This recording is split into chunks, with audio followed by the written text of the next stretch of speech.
And we have motion.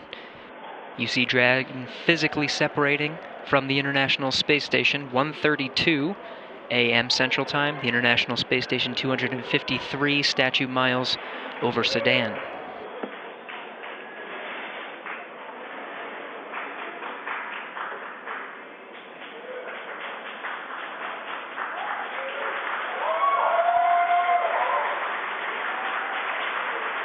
Houston, the station is supposed to go into ISS thrusters enabled. Copy.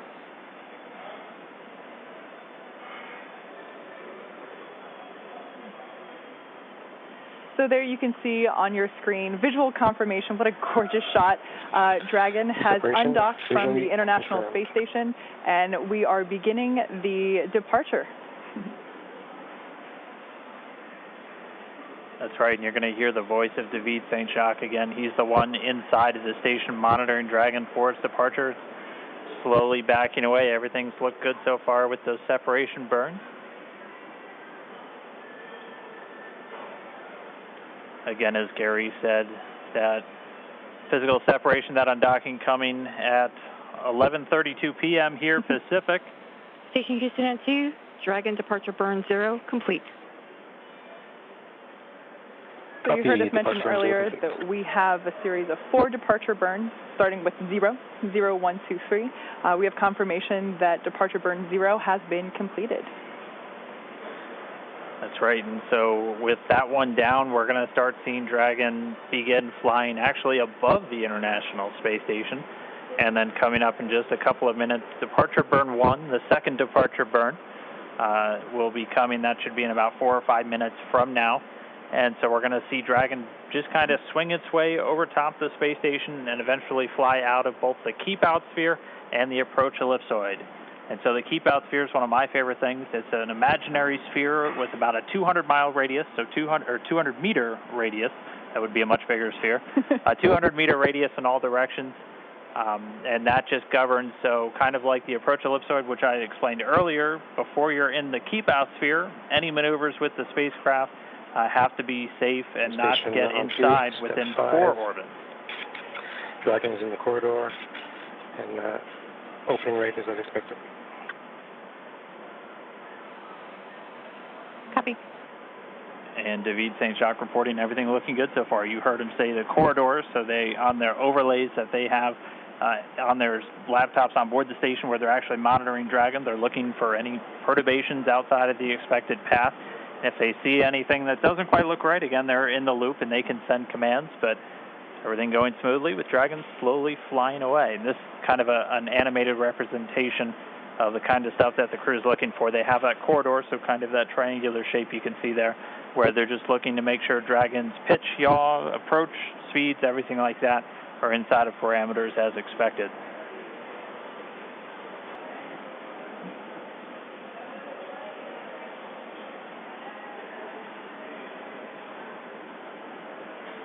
Dragon continuing to fly free. Look, everything looking good so far.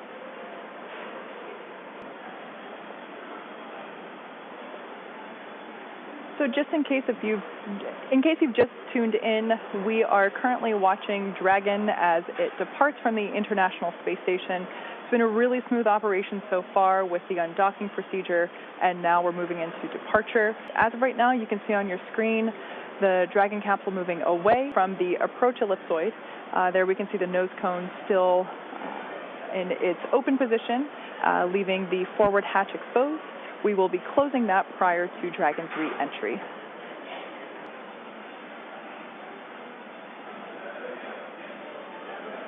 And so we're continuing to get really great views. Dragon backdrop by the inky blackness of space.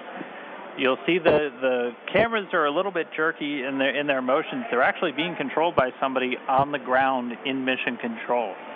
We always like to talk about how in mission control over in Houston, that's where they actually fly the space station. That's where they control everything from the cameras and the communication to even the thermostat on board the space station. If it's too hot for the crew, they talk to the ground, and they're the ones who can turn the AC out. But so it's actually somebody at a console right now who's controlling those cameras, sending commands just to move all the pan, tilt, focus, everything else. They're doing it from a console on Earth while the thing is flying 250 statute miles over the Earth on the other side of the planet. Like Dan mentioned before, we're going really fast right now. We're at about 17,500 miles per hour, so everything is moving very quickly. The need to readjust the cameras very frequently is inherent due to the high velocities that we're dealing with. And so this is a view from that WB-57 airplane. You were looking at Dragon streaking across the sky on its re-entry through the Earth's atmosphere, aiming for a splashdown in just a little while from now. So it's pretty exciting that we get this shot right now, as it is our first view from planet Earth of the Dragon capsule since it lifted off from Cape Canaveral just several days ago. I will say this is a pretty rare treat to be able to see this here. And again, this video is coming from a NASA airplane that we're flying around that recovery zone there, a WB-57. It's commonly used for a lot of atmospheric studies and other science missions, but able to put a tracking camera on it to try and get this re-entry through the Earth's atmosphere today. We're hearing that they should have AOSO acquisition of signal back with the Dragon spacecraft. Right now it's about 46 kilometers in altitude. The Dragon spacecraft continuing to descend. It's now subsonic, so already starting to slow down thanks to the aero braking, basically slamming into that Earth's atmosphere, causes a lot of friction and allows the vehicle to eventually reach its terminal velocity, basically. And then those parachutes are going to kick in.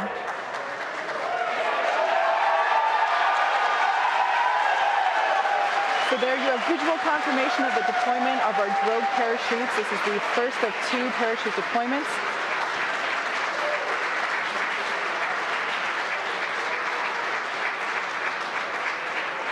So those drogue chutes do the initial slowing, and then they're ultimately going to pull out the 4 main parachutes responsible for really slowing the spacecraft down prior to that splashdown. You can hear cheering here at SpaceX headquarters as the employees that have gathered around our Mission Control Center are sharing the same view as you. What a gorgeous shot of Dragon coming back down.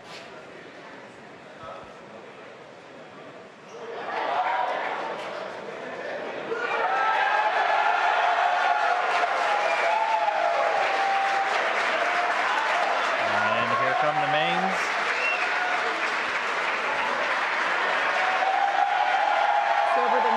Seconds, we will see those main parachutes exactly like that begin to expand as they capture more air, further decelerating the Dragon vehicle down to the Atlantic Ocean.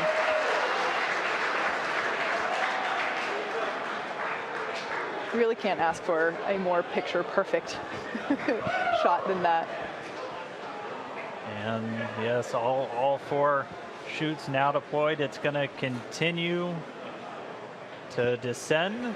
It's going to continue to slow down and then ultimately splash down in the Atlantic there. We're now under 1 kilometer in altitude.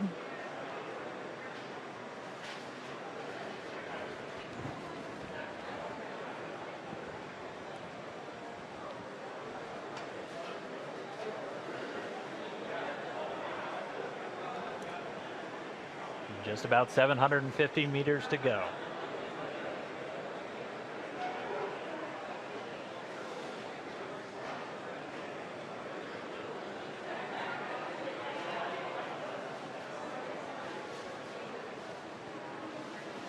In case if you're just joining us, you can see on your screen there, Dragon has just re-entered the Earth's atmosphere after departing from the International Space Station. We have a gorgeous shot of 4 healthy parachutes deployed and slowing the vehicle down as it is approaching the surface of the Atlantic Ocean off the coast of Florida.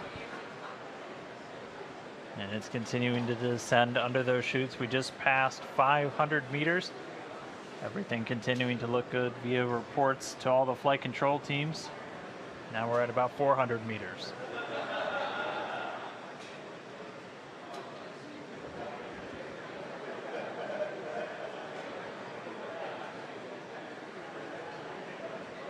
And just passing 300 meters, continuing to descend. We might be right on time. We were planning on splashing down at about 5:45 a.m. Pacific, and we're getting real close to that bingo time. Just past 200 meters.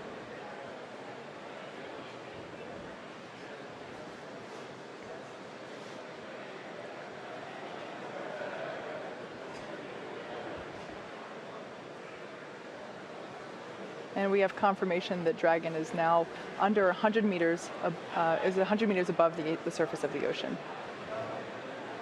So next up, standing by for splashdown.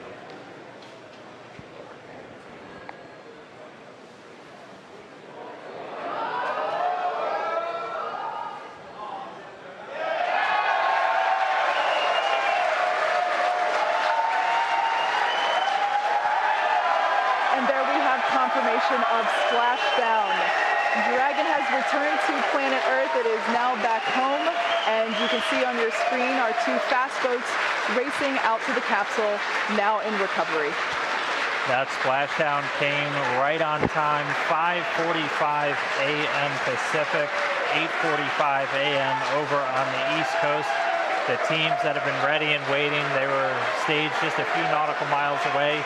They're going to start moving in now. You can see those two fast approach boats already speeding their way towards the capsule.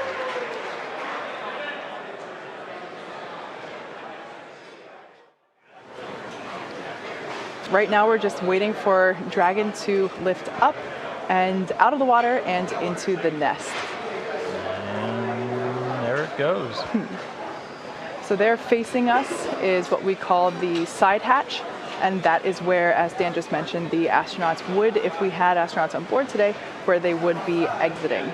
The top hatch is what we use to connect to the ISS, and that is currently hidden underneath the nose cone. But like we said, astronauts will be coming out of the side hatch.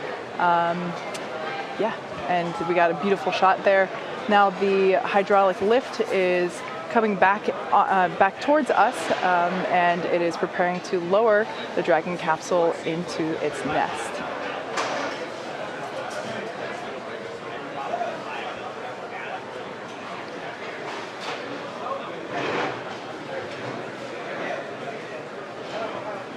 Like we said, we are treating this demonstration mission with the recovery operations as if there were actual astronauts on board. And of course, before we would be able to open the hatch, we would have to make sure that the spacecraft's cabin pressure is equalized with the outside environment before doing so. So once Dragon is seated, and you can hear some cheers behind me as the remaining folks that we have here on the SpaceX team outside of Mission Control are cheering with the placement of Dragon into the nest there, as you can see.